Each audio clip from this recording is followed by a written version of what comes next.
Welcome back, future criminologists.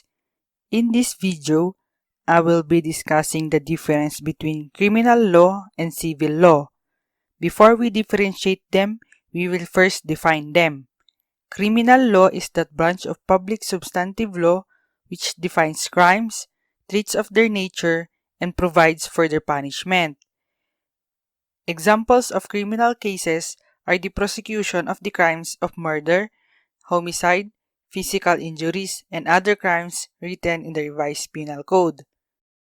On the other hand, civil law is a system of law concerned with private relations between members of a community rather than criminal, military, or religious affairs. It is a body of rules that defines and protects the private rights of citizens, offers legal remedies that may be sought in a dispute, and covers areas of law such as contracts, torts, property, and family law. Civil law and criminal law serve different purposes. Primary purpose of civil law is to resolve disputes and provide compensation for someone injured by someone else's acts or behavior.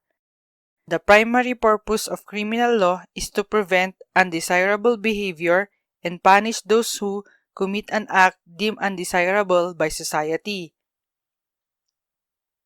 In terms of filing cases, in civil law, a case commences when a complaint is filed by a party, which may be an individual, an organization, a company, or a corporation, against another party. The party complaining is called the plaintiff, and the party responding is called the defendant.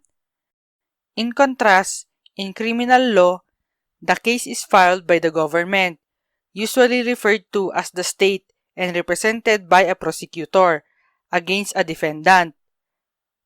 An individual can never file criminal charges against another person. An individual may report a crime, but only the government can file criminal charges in court. After filing, you need to prove your case. What is the required quantum of evidence?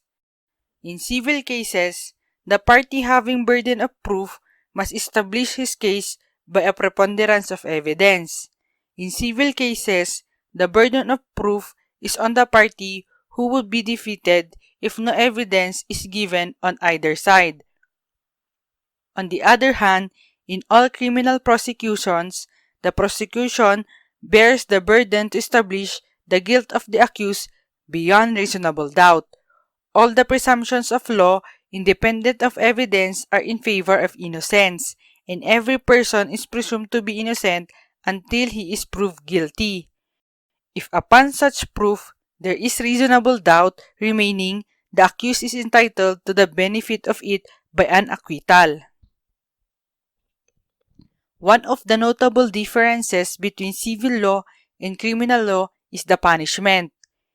In case of criminal law, a person found guilty is punished by incarceration in a prison, a fine, or in some occasions, death penalty.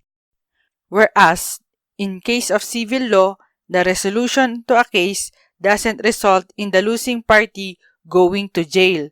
The losing party has to reimburse the plaintiff the amount of loss which is determined by the judge.